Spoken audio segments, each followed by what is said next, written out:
es que tú estableces mucho de que el planeta o el mundo como tal estamos en este momento en un cambio de era. Por ejemplo, de un nuevo orden económico mundial. Yo creo que hay que entender que estamos yendo a una economía de abundancia. Entonces, y nosotros fuimos educados bajo mentalidades de escasez. Acompáñame a descubrir a las mentes extraordinarias detrás de ideas y proyectos extraordinarios. Bienvenidos. Buenos días, buenas tardes, buenas noches, dependiendo de la hora en la que nos escuches, nos leas o nos veas. Bienvenidos a un capítulo más de Latin Minds, donde conversamos como cada capítulo con una mente brillante latina que está haciendo cosas interesantísimas. Y hoy nos conectamos con Bogotá. No sé, me corriges, Diego, si actualmente en este momento estás en Bogotá, pero nos conectamos con Diego Tovar, una mente brillante más. ¿Cómo estás, Diego? Bienvenido. Hola Andrés, buenas tardes, buenos días, buenas noches, dependiendo de donde nos escuchen. Y efectivamente estoy en Bogotá. Muchas gracias por la invitación. Diego, tienes un camino y una historia impresionante. He revisado muchísimo tu trayectoria, tu historia, tanto en el mundo empresarial, en tus proyectos fundados, en las empresas en las que has trabajado, en las conferencias que has dictado. Y algo por donde me gustaría empezar muchísimo, muchísimo, igual, una de las cosas que más me impactó en lo que revisé, lo que tú has compartido, es que tú estableces mucho de que el planeta o el mundo como tal estamos en este momento en un cambio de era, en un cambio de un nuevo orden económico mundial, un cambio de era. Y es interesante porque esto es algo que a lo mejor se viene hablando un poco hace algún tiempo, pero también pareciera que hay como que ciertos movimientos reaccionarios que podrían plantear en contrario. ¿A qué te refieres tú exactamente cuando hablas de un cambio de era? Pues yo creo, Andrés, que estamos viviendo el momento históricamente de la humanidad con mayores cambios convergentes, y entonces por eso hablo de un cambio de era. Imagínate algo similar a lo que seguramente le pasó a los romanos que vivieron la última etapa del Imperio Romano. Entonces, así como un cambio de ese orden de magnitud, que sale una civilización prácticamente hegemónica y entra otra. Yo creo que nosotros estamos presenciando el ocaso del sistema capitalista que conocimos en los siglos XIX y XX, y estamos yendo hacia una nueva economía que, si bien creo que seguirá de alguna manera ligada al capitalismo, pero es una nueva economía que constituye totalmente una era de la humanidad diferente. A eso me refiero. Entonces hablo, por ejemplo, de un nuevo orden económico mundial, de una nueva economía, de una nueva forma de trabajar, de una nueva educación. Entonces, fíjate que en diferentes frentes de la actividad humana hay tantos cambios que creo que estamos presenciando efectivamente un cambio de era. Y este cambio de era que tú lo planteas, lo asocias mucho también con un orden económico, eh, que cambia mucho la perspectiva. Antes lo que todo se ha venido hablando sobre el tema de orden económico y mucha gente lo plantea sobre el tema de hacia dónde va a girar la nueva potencia dominante, ¿no? De, Sí. de- de Estados Unidos, de China, pero tú planteas algo más profundo que eso es algo que me llama mucho la atención, que tú planteas que a nivel de un cambio de orden, no va a ir tanto hacia países dominantes, sino hacia estructuras colaborativas, empresas o corporaciones y estructuras colaborativas dominantes. ¿A qué te refieres exactamente con eso y qué es lo que nos podemos esperar alrededor de eso? Es que efectivamente yo creo que el concepto de Estado-nación al que estamos acostumbrados, que tiene ingredientes fundamentales como los pobladores, los ciudadanos del Estado, el territorio y la moneda, también van a cambiar hacia un concepto que de alguna manera produce el fenómeno de descentralización impulsado por la Web3, que llamaría uno los estados descentralizados. Entonces, uno se preguntaría, ok, si en nuestro entendimiento actual Por ejemplo, yo soy colombiano y soy colombiano porque nací en un territorio específico delimitado geográficamente por unos límites, entonces soy ciudadano colombiano. Pero yo me preguntaría, no sé Andrés, de dónde eres tú nacional, pero Yo soy de supongamos, Ecuador, vivo en Estados Unidos, vivo en Nueva York. perfecto, pero eres ecuatoriano. Sí. Entonces, ¿por qué tú y yo no podríamos conformar un estado junto con otras personas que vivieran, algunos en Filipinas, otros en Sudáfrica, otros en Malasia y otros en, qué sé yo, en cualquier otro lugar del mundo? Entonces, nada nos impediría a formar un estado cuyos ciudadanos no pertenezcan o no hayan nacido en la misma geografía. O sea, Segundo, es eliminando el concepto de territorialidad. correcto, tanto para los ciudadanos como para el terreno mismo, como para los activos del Estado. Pero también diría uno que podríamos eliminar el concepto de una moneda regulada por un banco central, como el dólar en los Estados Unidos por la Fed por la Reserva Federal o el peso colombiano por el Banco de la República o en otros lugares por los llamados bancos centrales. ¿Por qué no podríamos tener en ese estado una divisa basada en cripto que transara en cualquier lugar del mundo y fuera mucho más descentralizada? Entonces, esos tres conceptos dan origen, y no lo inventé yo ni me faltaba, no es mío el concepto, a lo que se llamaría los network states o los estados en red o los estados descentralizados, los llaman otros, o los criptoestados.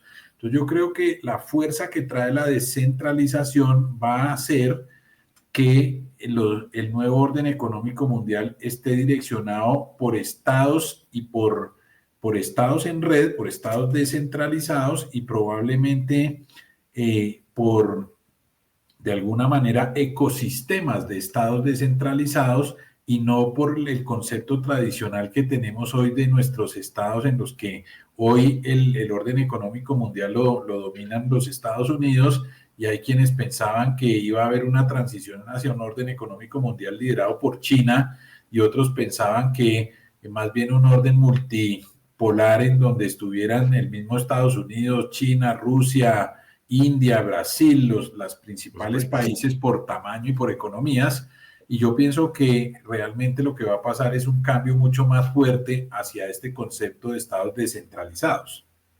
Yo ahí me saltan dos dudas que me gustaría conectarlas con eso. Uno, ese concepto de estructuras descentralizadas. ¿Cómo choca eso con lo que está pasando en este momento en el mundo, que es esta ola de nacionalismos y de ciertas sociedades girar, al menos por ahora, hacia nacionalismos fuertes, en teoría, volver a fortalecer ese concepto de nación? ¿Cómo choca eso con eso que está pasando? Lo que pasa es que yo creo que el ser humano desarrolla mecanismos de defensa naturales frente a los cambios, pero además también es cierto que, y yo no me quiero meter aquí en temas políticos, ni Sí, mucho sí, por menos, supuesto. pero es cierto que, y no tiene nada que ver con los partidos políticos, pero Barack Obama en su última locución como presidente de Estados Unidos advertía que el principal desafío para la democracia en el mundo era la desigualdad. Y efectivamente esto no tiene, insisto, nada que ver con un partido u otro, esto tiene que ver es con reconocer una paradoja que la advertía Obama, y es que a pesar de que en los últimos 80 años la calidad de vida promedio en el mundo ha aumentado por cuenta del fenómeno de globalización y por cuenta del avance tecnológico, también es cierto que la desigualdad ha aumentado. Entonces cada vez son un grupo más reducido de personas los que tienen la mayor cantidad de la riqueza y del poder en el mundo y una gran masa de personas en condiciones de pobreza o que no alcanzan unos niveles de prosperidad relevantes.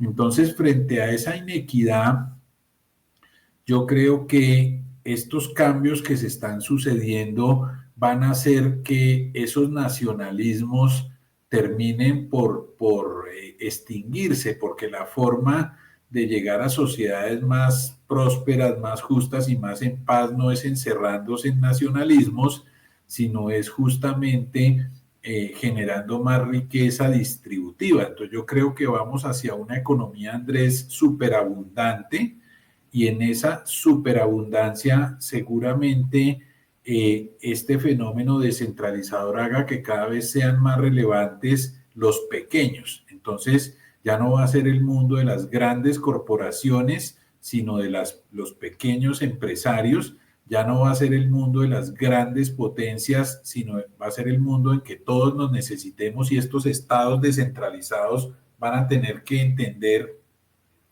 que esta nueva economía es de compartir, que esta nueva economía es de agrandar la torta en vez de distribuirla. Entonces creo que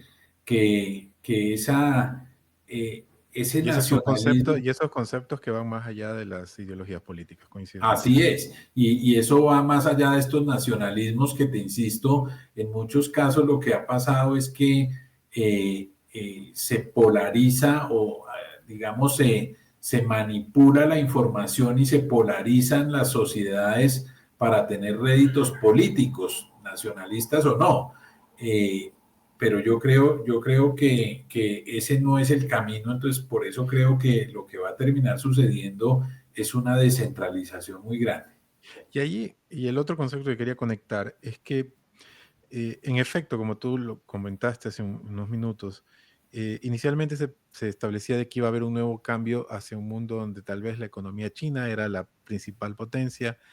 Eso, viendo los números últimamente, la economía china se ha desacelerado muchísimo. Después se habló de un mundo multipolar, pero hay un problema silencioso que está avanzando cada vez más a nivel global, eh, donde muchas sociedades están teniendo cada vez y proyectado hacia el futuro un problema cada vez más grave de demográfico. La caída de la población, la caída de la población va a ser un fenómeno muy fuerte o un problema muy fuerte que tienen que afrontar sociedades que ya lo están afrontando y que lo van a tener que afrontar sobre todo en los próximos 30 años. Y eso creo, por ejemplo, sociedades como la japonesa, sociedades como la misma China, las sociedades coreanas, incluso ya está pasando en Latinoamérica, donde la mayoría de los países no están superando las tasas de reemplazo en nuevos nacimientos. Y ese problema demográfico eh, creo que puede contribuir a cambiar mucho más lo que tú justamente planteas, que es esta estructura descentralizada de conceptos de estados. No sé cómo lo ves tú de tu lado.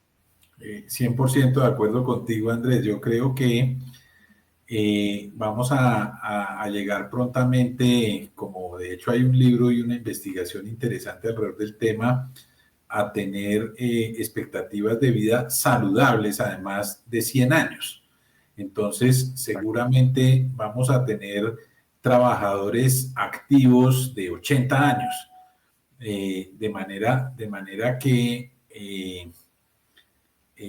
pues eso, ese descenso en las tasas de natalidad, ese incremento en la expectativa de vida, pero además ese avance tecnológico en los campos de la salud, no solamente física, la salud mental, en muchos otros campos que van a hacer que la gente viva 100 años saludablemente, va a generar también una serie de cambios, entre otros, que van a ir hacia estos conceptos, digamos, diferentes a los que estamos acostumbrados, como ese tipo de estados tradicionales, pero no solo en el tema estatal, sino, insisto, en el tema, por ejemplo, del trabajo también. Estamos acercándonos a lo que se llama la sociedad del cero costo marginal, en donde producir un bien o servicio en cualquier categoría en términos de agregados globales cueste cero. Claro, cuando yo hago millones y millones de vehículos al año, hacer un vehículo más, marginalmente hablando, cuesta cero. Entonces, vamos a llegar a una productividad tal, que se genere una abundancia tal, que probablemente seamos capaces de romper la relación trabajo-salario y entonces tengamos un planeta un poco más próspero, más justo, más en paz, en donde quizá no tengamos que trabajar para subsistir, sino que la subsistencia básica del planeta puede estar garantizada y trabajemos más bien en lo que nos gusta o para generar unas riquezas adicionales que por supuesto no vamos a abandonar el modelo de generación de riqueza que haría sostenible el modelo, porque de lo contrario la riqueza que daría pie para la subsistencia básica se agotaría rápidamente con tantos billones de personas en el planeta. Tú en tu conferencia de Stop, Revive and Survive destacas muchísimo la importancia de desarrollar capacidades estratégicas para este gran cambio. Y sobre todo, que es una forma de decir prepararnos para ese gran cambio. ¿Dónde están las claves para esa preparación, sobre todo en sociedades latinoamericanas, donde todavía tenemos un gran desafío a nivel de desarrollo, a nivel de crecimiento, y que a lo mejor a veces incluso estos grandes avances nos llegan un poco más tarde o llegan un poco más tarde? Yo pensaría que, por un lado, la clave está en volver a centrarnos en el ser humano. De hecho, el prepararnos, digamos que la clave para la relevancia en esta nueva economía es lo que algunos llaman la antifragilidad, que sería el desarrollar una capacidad adaptativa o evolutiva rápida. Es decir, que uno pueda realmente tener, como llamaríamos en Colombia en el fútbol, un juego de cintura tal que seamos capaces de adaptarnos rápidamente y esa velocidad de adaptación vaya más rápido que el cambio tecnológico y que el cambio en el comportamiento de los consumidores. Entonces, esa es la clave es la adaptación, la clave es el desarrollo de esa capacidad de adaptación. Pero cuando tú mencionas la sociedad latinoamericana, yo creo que también es importante mencionar que la solución a muchos de los problemas relevantes del siglo XXI pueden pasar por Latinoamérica. Nosotros estamos viendo que el cambio climático y el calentamiento global dejaron de ser una historia que solamente hablaban los de las Naciones Unidas o el Foro Económico Mundial en sus reuniones y se está volviendo un asunto relevante para las empresas y para las personas comunes y corrientes. Y ese cambio climático, uno de los efectos que puede traer a corto plazo más devastadores para el planeta sería una hambruna. Si tuviéramos una hambruna generalizada en el mundo, eso traería efectos que ni 10 pandemias juntas como la del COVID traerían. Eso por un lado.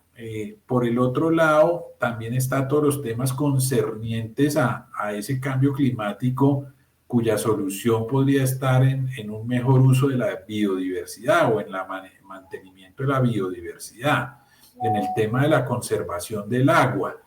Entonces, temas climáticos, temas alimenticios,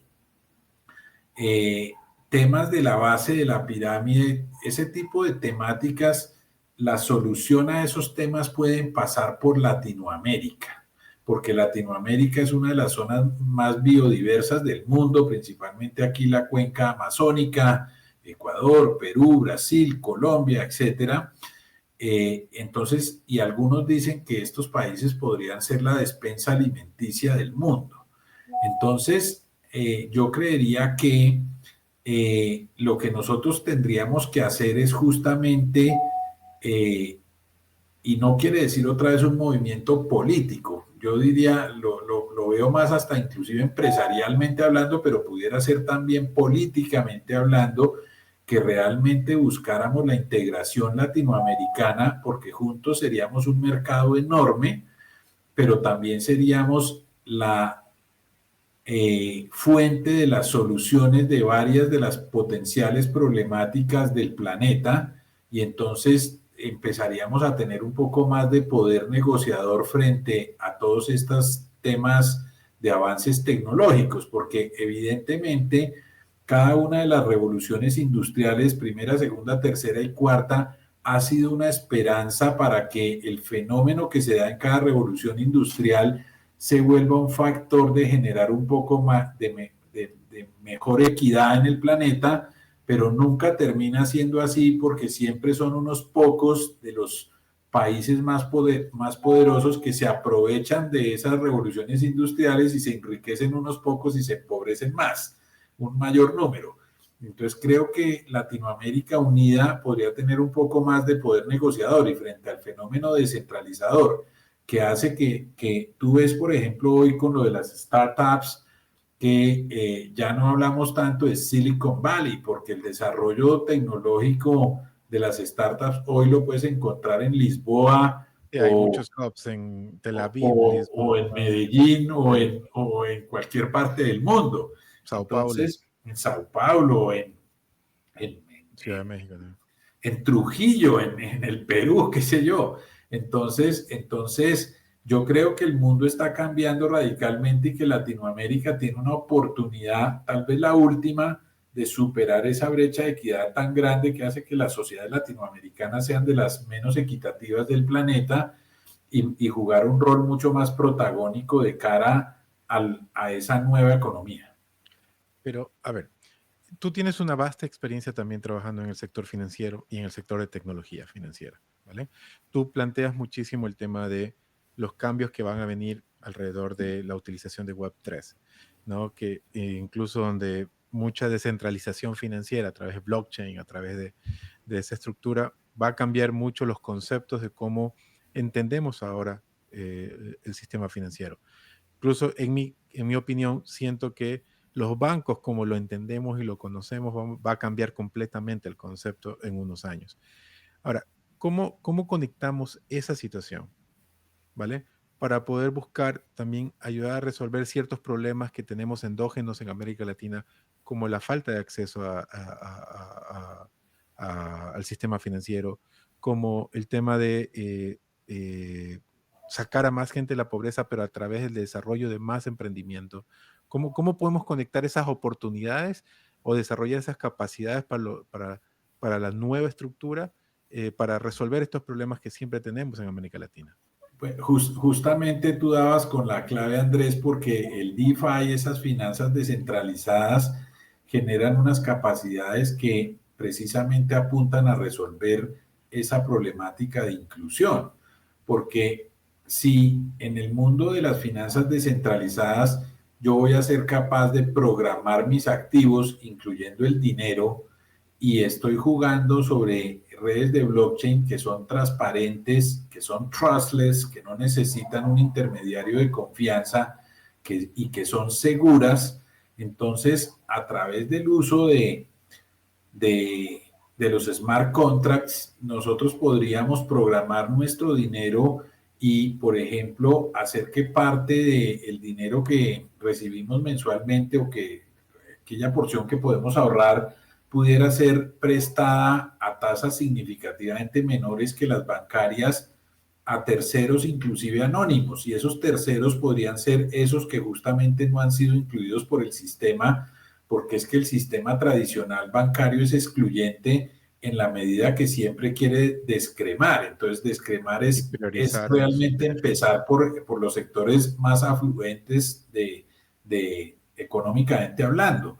Entonces, hay mucha gente underserved en el sistema, que con esta descentralización pudiera hacer que, como se pueden programar las transacciones, yo podría casi que asegurar, sin temor a dudas, que si yo le presto dinero a alguien, tenga forzosamente que pagarme. Entonces, se podría llegar a acabar los impagos y entonces uno podría llegar a niveles mucho más profundos en términos de inclusión financiera y social, de manera que es justamente ese el camino que podría resolver de alguna manera esa perspectiva, y por eso digo yo que Latinoamérica ahí tiene una gran oportunidad, porque buena parte de esa base de la pirámide, como lo anotaba Hernando de Soto, el economista peruano que trabajó en el gobierno Clinton, pues tendríamos que hablar de que esa base de la pirámide en buena medida está en Latinoamérica y está en África, porque son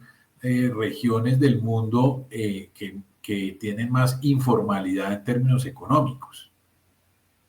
¿Y qué papel van a tener o deben tener las empresas en ese nuevo orden? O sea, ¿qué papel y cómo preparar, cómo estructurarse las empresas en eso?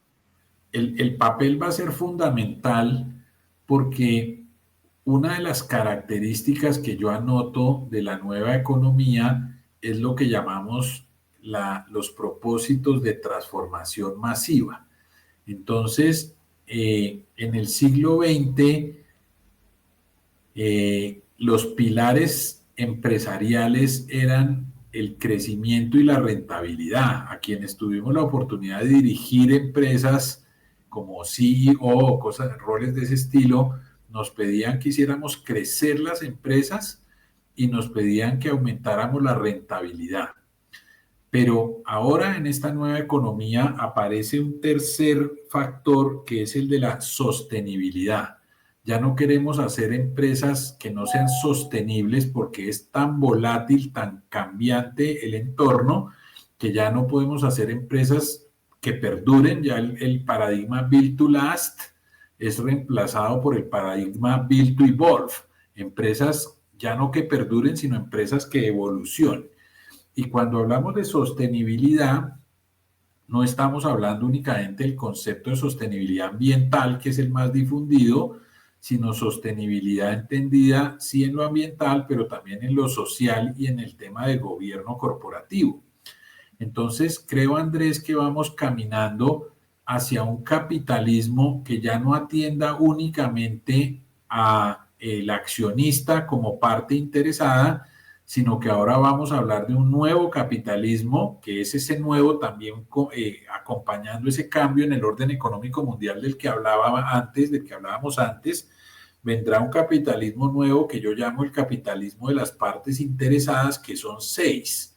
El accionista sí, pero el empleado, pero el cliente, pero el proveedor, pero el ambiente, el medio ambiente y la sociedad en general. Esas son las 6 partes. Entonces las empresas van a tener que jugar un papel diferente, porque en vez de distribuir valor para el accionista únicamente, van a tener que jugar a agrandar la torta, generar más valor y distribuir valor para 6 partes interesadas y no para una sola. En ese aspecto tú hablas, hay varias cosas me surgen allí, pero tú hablas de que las organizaciones tienen que ir transicionando hacia a estructuras más líquidas y sin estructuras muy rígidas de jerarquía.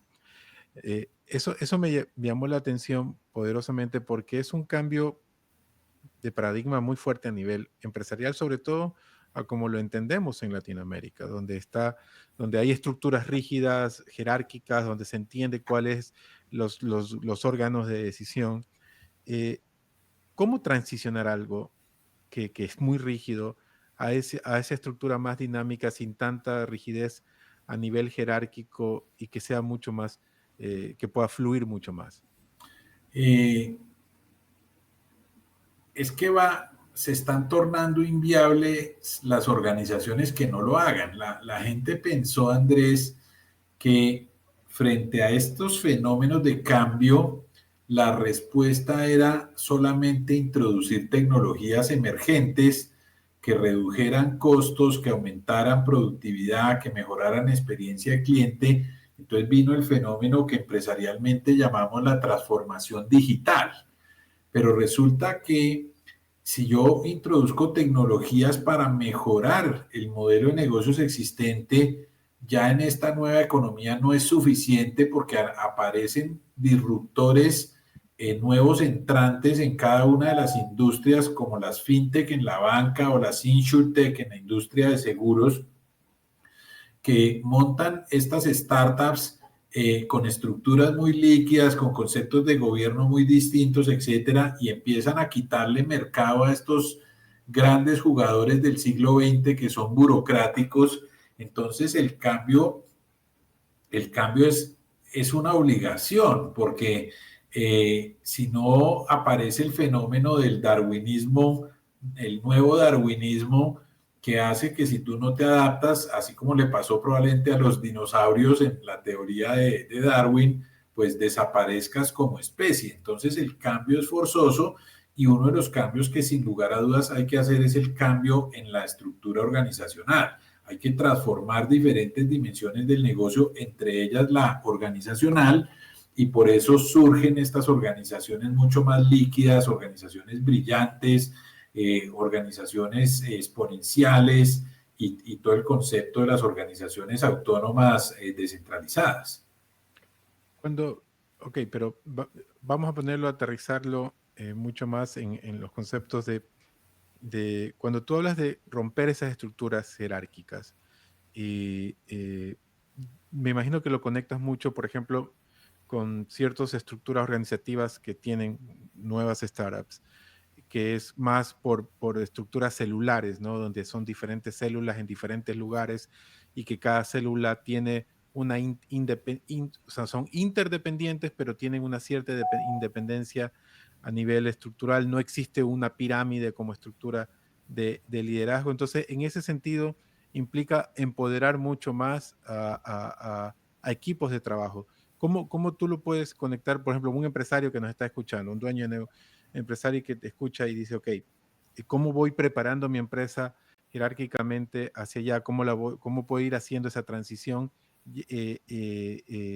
a que no sea una estructura tan rígida donde las decisiones pasan simplemente por un embudo muy chiquito y nos podamos mover más rápido?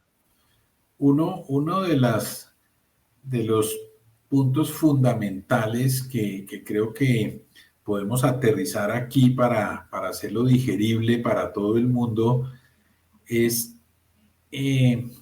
tendríamos que empezar por cambiar también el concepto de liderazgo. En el siglo XX, el liderazgo se concibió como un estilo de dirección. Yo dirigía equipos, dirigía personas, como un equipo de conducción, en donde el concepto de líder era homologable al de un jefe. Uno asumía el liderazgo por un tema jerárquico de jefatura. Y estamos moviéndonos hacia un concepto de liderazgo como un estilo de participación, no como un estilo de dirección. Entonces, cuando yo entiendo el liderazgo como una capacidad de participación, tengo que redefinir ese liderazgo y decir que el liderazgo es una capacidad que todos tenemos, primero que todo, y que es una capacidad de conexión. Es la capacidad de que yo me conecte a mí mismo y conecte a otros con una historia de sentido común, que es lo que llamamos el propósito empresarial, que me tiene que generar a mí y a los demás entusiasmo, bienestar, energía, alegría, y nos tiene que permitir a través de acciones nuevas que son aprendizajes, honrar lo que nos importa en lo profundo de cada uno de nosotros. Entonces, atención a esto que voy a decir aquí, porque en este cambio tan profundo, y de nuevo, yo no fui el que lo predijo o el que lo dijo de primero, el filósofo más importante de la posmodernidad, que es Byung-Chul Han, dijo que estábamos pasando del Homo faber, que era la especie humana nacida para trabajar y para poseer cosas, al Homo ludens, que es el ser humano lúdico, que en vez de trabajar lo que quiere es experimentar, disfrutar y jugar. Entonces, en el modelo de organización del siglo XXI, con la generación Z y estas nuevas generaciones llegando, pues ya nadie quiere estar en una misma empresa por 36 años como estuvo mi mamá en la empresa en la que trabajó toda su vida hasta que años después falleció. Ya nadie quiere eso. Entonces, ya no podemos hablar de retención del talento. Lo que tenemos que hablar es de fidelización del talento. Entonces, las personas nos estamos convirtiendo de alguna manera como en agentes libres, como en freelancers, que vamos a trabajar a destajo para empresas, a veces para proyectos o iniciativas, para voluntariados o para empresas propias, para emprendimientos. Entonces, en ese contexto, tenemos que, recomponiendo esa definición de liderazgo y conectando a la gente con lo que le interesa verdaderamente en lo profundo de su vida, ayudándoselo a honrar, voy a poder fidelizar talento.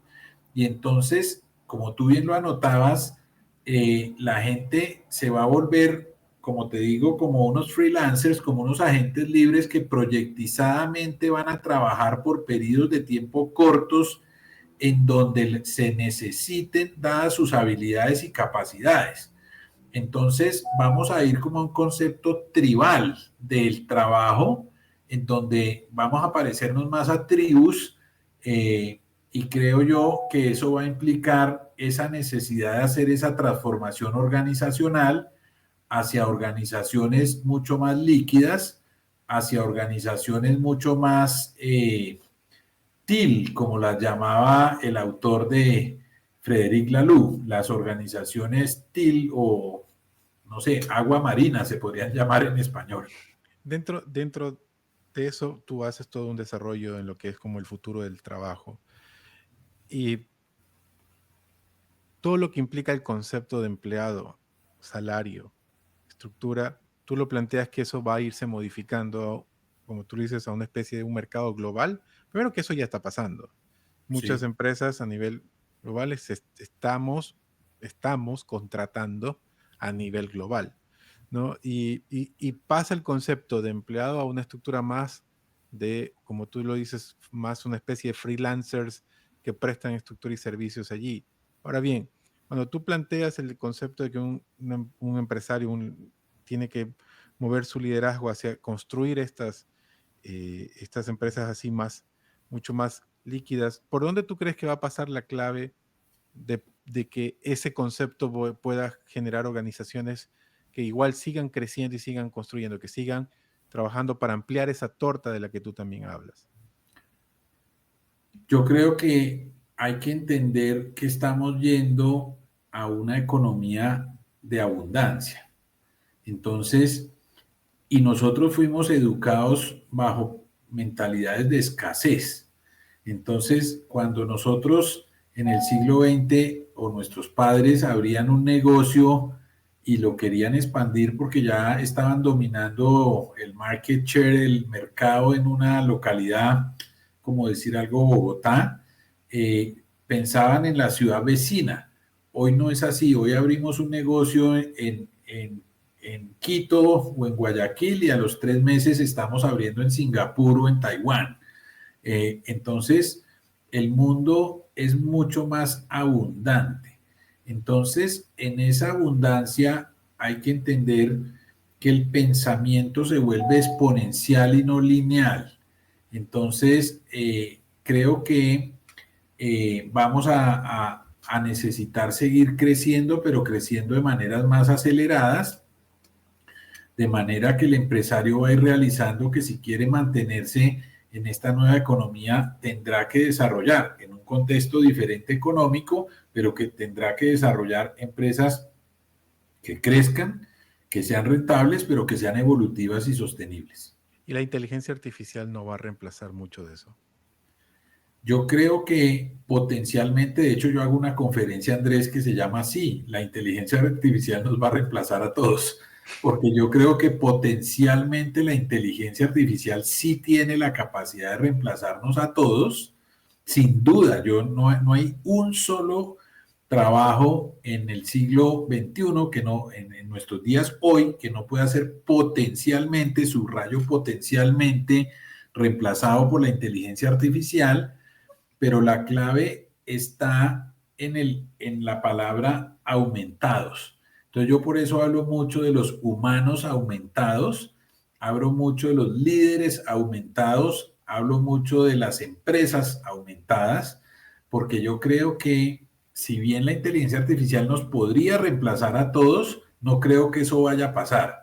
Creo que lo que va a pasar es que nosotros tenemos que prepararnos, como tú lo decías, para desarrollar unas capacidades que nos permitan que la inteligencia artificial no se vuelva un objeto de sumisión y nos veamos sometidos a ella como en las películas apocalípticas que hay tantas, sino más bien que pongamos a esa tecnología, a esa inteligencia artificial a nuestro servicio y generemos una sociedad súper inteligente en donde probablemente tengamos que trabajar menos y gozar un poco más y disfrutar un poco más la vida si ponemos a toda esa tecnología a nuestro servicio.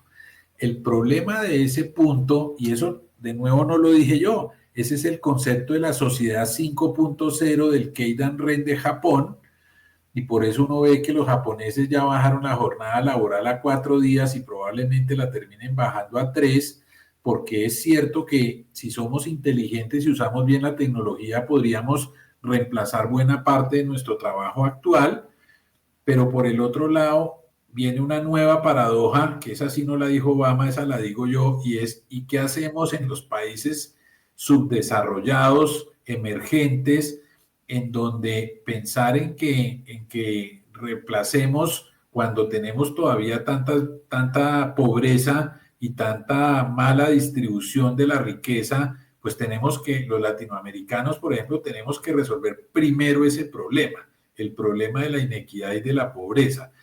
Y ese problema solo se resuelve con voluntad política, porque los elementos están dados para resolverlos, pero el problema es que no ha habido voluntad política porque desafortunadamente unos muy pocos le han sacado provecho a nuestros países. Y no estoy hablando ni siquiera de en los mismos países. Muchas veces hemos sido desafortunadamente, nuestras riquezas han terminado en manos foráneas en otras geografías del mundo. Entonces, Latinoamérica tiene que resolver el problema de inequidad y de pobreza primero para poder llegar a esa sociedad súper inteligente. La paradoja está en que igual esta es la última oportunidad y por eso es que tenemos que unirnos quienes tenemos el privilegio de haber tenido educaciones y trabajos de calidad y quienes estamos hablando de estos temas nos tenemos que unir para asegurar que estas tecnologías no terminen en manos equivocadas y terminen siendo un factor más de empobrecimiento y de mala distribución de la riqueza, sino que terminen siendo en el elemento que nos ayuden a redistribuir para llegar a esa sociedad súper inteligente hacia donde van otras culturas como la japonesa. Tú hablas muchísimo de que esta cuarta revolución industrial es una oportunidad para también poder disminuir o prácticamente eliminar las brechas de género, las brechas de igualdad de género. Am, pero ¿qué pasos tiene que darse en el sector privado y también los gobiernos para que se pueda aprovechar esto para poderlo reducir? Yo creo que lo que tenemos que, el paso fundamental, y perdóname que me quede en este nivel de respuesta, es el que trabajemos por cambiar el modelo ético con que nos educaron y nos vayamos, en vez de una ética representativa en la que nos la pasamos quejándonos en quien nos representa, llámese el gobernante o lo que sea, y entendamos un modelo ético participativo en donde asumamos incondicionalmente la responsabilidad de entender que la solución está en manos de cada uno de nosotros. Si yo protagonizo mi vida y juntamos esfuerzos y tú con tu labor, por ejemplo, en este maravilloso trabajo que haces y cada uno de nosotros va sumando esos esfuerzos y va asumiendo la responsabilidad de que cambiemos las cosas pueden llegar a cambiar. Esa es la forma en que ha cambiado la humanidad a partir de grupos pequeños de gente que empiezan a unir esfuerzos y a sumar y van cambiando las cosas, pero requiere protagonismo, requiere una ética de protagonismo importante y no una ética de victimización. Como último topic, yo vi un post y leí con mucha atención un post largo tuyo respecto a un tema que yo creo que va a ser la base para que todos estos cambios sean aprovechados o que nos podamos preparar o que las futuras generaciones también puedan desarrollar este cambio, que es el tema de la educación y el tema sobre todo de la adaptabilidad de que nuestra educación de tercer nivel, la educación universitaria o la universidad en general, también tiene que generar un cambio y prácticamente, como yo lo veo, en mi opinión, no solo un cambio, prácticamente una revolución completa. En tu opinión, por dónde tienen que pasar estos aspectos claves donde tiene que cambiar el sistema educativo eh, y que tiene que cambiar la universidad para adaptar a nuestras nuevas generaciones a esos cambios? Mira, el modelo educativo de educación superior que nosotros tenemos lleva 200 o 300 años sin cambio alguno. Y su principal problema es que no es pertinente. Entonces, formamos en las universidades personas que no necesitan las empresas. Entonces, las empresas reciben profesionales graduados de las universidades y tienen que volverlos a hacer desde cero en la práctica profesional. Entonces, hay que partir de ahí y entonces significa que la transformación tiene que lograr la perfecta armonía entre la oferta y la demanda. Y para lograr eso hay que hacer cambios en la oferta y cambios en la demanda. En la oferta hay que empezar por entender que en un mundo tan rápido ya no tiene sentido carreras universitarias de 4 o 5 años. Lo que tiene sentido es el aprendizaje para toda la vida, el lifelong learning. Entonces, en que nos concienticemos que ya no es un periodo de mi vida y sobre todo en la juventud en que tengo que prepararme y estudiar, sino que voy a tener que hacerlo de por vida. Pero entonces de por vida en ciclos cortos. Entonces, el aprendizaje se va a encapsular en pequeñas dosis que yo voy a estar aprendiendo y reforzando durante toda la vida. Entonces voy a ir a aprendizaje de por vida y aprendizaje encapsulado. Porque además Pero, alguien que aprendió hace 20 años, no, que hace un recibió, año, lo que aprendiste hace un año ya no te sirve ya hoy. no te sirve ahora. Exacto. Entonces, eso por un lado. Por otro lado, tengo que ir a un concepto que se inventó en los años 50 en Alemania, que es la educación dual. Es decir, que dejemos ese rompimiento entre universidad y empresa y que la empresa haga parte activa en la formación de los profesionales. Eso es lo que se llama educación dual, en donde los empresarios entren a las universidades también a capacitar. Entonces Para tenemos crear un... profesionales mucho más adaptados al ritmo de hoy, porque ahorita pasa un fenómeno que, como tú lo acabas de describir, sale un profesional de la universidad y está 4 o 5 años atrás de lo que va en lo que va la vida real, lo que va la estructura real. Entonces a la empresa le toca prácticamente volver a formar. Absolutamente. Entonces eso por citar algunos cambios del lado de la oferta y del lado de la demanda, tenemos que ir a conceptos de nubes de talentos y de pools de talentos globales y después tenemos que usar la inteligencia artificial justamente para conectar oferta y demanda y llegar a la educación 100% personalizada. Entonces, con inteligencia artificial, sin intervención humana, de manera exhaustiva y económica, podríamos tener sistemas que entrevistasen al empresariado y entendiesen en tiempo real las demandas de profesionales que tendrían y llegar a conectar casi que las demandas uno a uno con las estructuras curriculares de las universidades, de manera que así tú y yo dijéramos que estudiamos la misma carrera, por ejemplo, Computer Science, realmente la tuya y la mía fueran diferentes más allá de la base sería igual, pero el resto de cosas sería diferente porque estaría realmente personalizada a tus capacidades y habilidades que son distintas a las mías, pero también a tus intereses y a las ofertas que te podrían llegar dada una demanda que se podría entender de manera personalizada. Entonces, creo que si combinamos cambios en la oferta, cambios en la demanda y utilizamos la inteligencia artificial para que se pueda personalizar la oferta, es decir, personalizar las estructuras curriculares en función de la demanda uno por uno, llegaríamos a un modelo educativo muy diferente en el mundo. ¿Y de quién depende empezar ese cambio?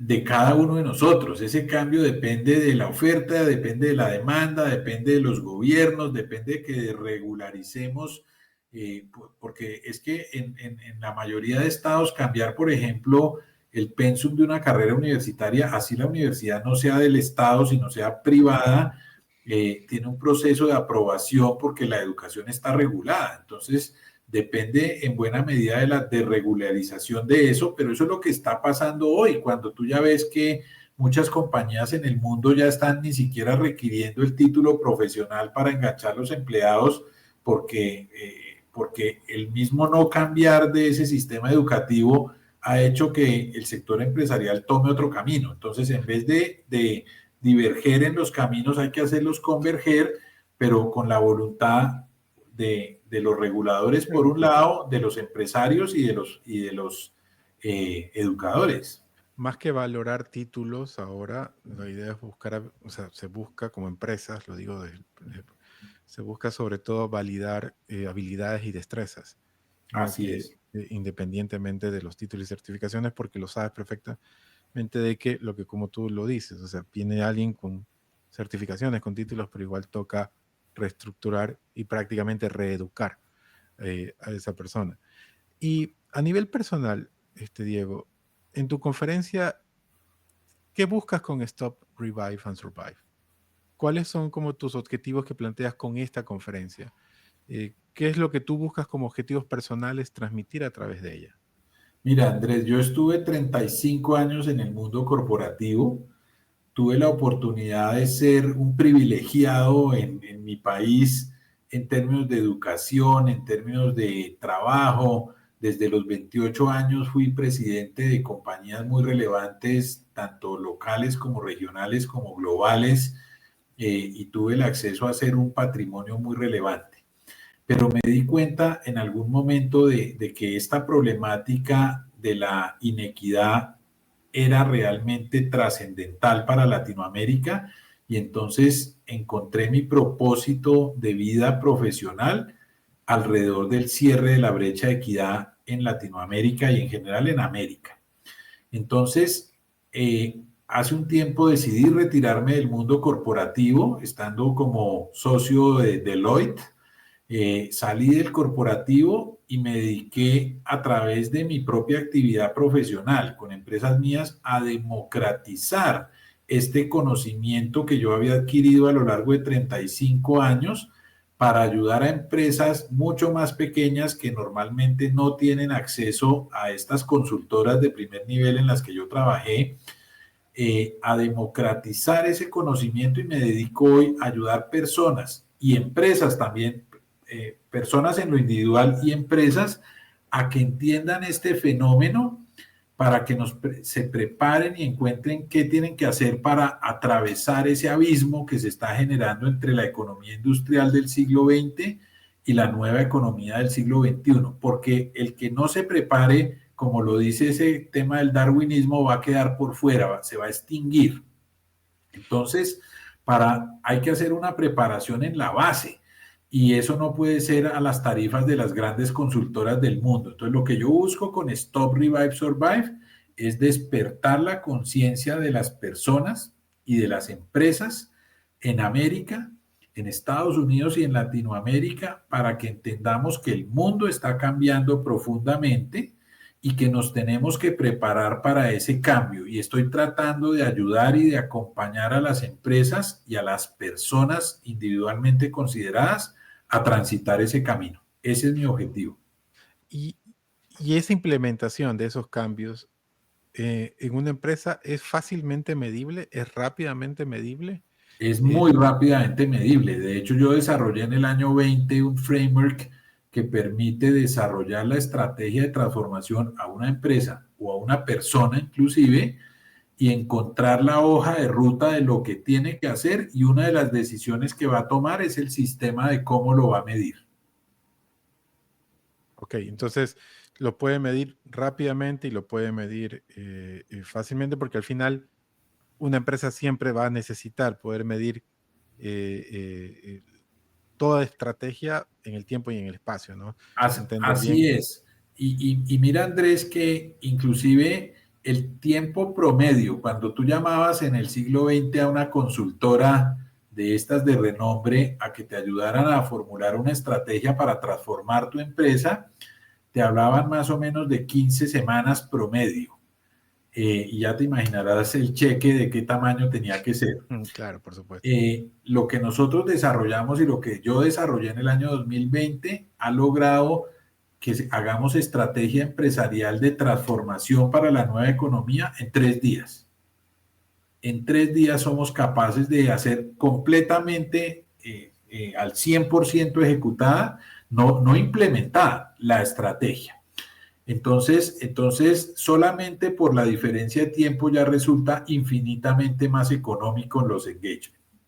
Y a veces uno de los desafíos que se tiene, sobre todo cuando se viene del mundo de grandes consultoras, es poder aterrizar todos esos conceptos en el mundo real más de medianas empresas, ¿no? Porque obviamente consultoras como Deloitte, tú y yo sabemos que su enfoque son grandes corporaciones, es el mercado corporativo, y como tú lo estás desarrollando es bajo un enfoque donde también medianas empresas puedan tener acceso a eso. ¿Cuál es, o sea, un empresario, un dueño de negocio que te ve, que está dentro en esa estructura, no va a sentir porque uno de los riesgos que él puede decir, a lo mejor va a estar un poco difícil que esté aterrizado a mi realidad del día a día? No, lo estamos aterrizando a la realidad del día a día de empresarios medianos y pequeños de la región que pueden acceder a este tipo de servicios de primer nivel, porque lo hemos hecho para empresas enormes, pero hoy con estas nuevas tecnologías y este nuevo framework lo logramos democratizar para que realmente la empresa mediana y pequeña tenga acceso a ella y totalmente aterrizado a su realidad. Genial. Para finalizar, 4 preguntas muy rápidas personales, Diego. Un libro que a ti te haya marcado. Metamanagement, la trilogía de libros de Fred Kaufman. Esa trilogía me marcó profundamente en la vida, pero además tuve la suerte de tener a Fred como coach personal durante un año. Un hábito que a ti te sirva diariamente. Wow, el tema de los hábitos a veces me ha jugado malas pasadas también en la vida, pero diría que el hábito eh, de planear las actividades del día y de tratar de estar presente al 100% ahí y ahora es un hábito que me ha funcionado muy bien. Un consejo que te hayan dado y que a ti te sirvió. Focalizar, tratar de no irme a tantas cosas. A veces mi mente me gana y quiero hacer muchas cosas y tengo que volver a enfocar. Finalmente, una experiencia que a ti te haya cambiado el mindset. Una experiencia que tú hayas pasado.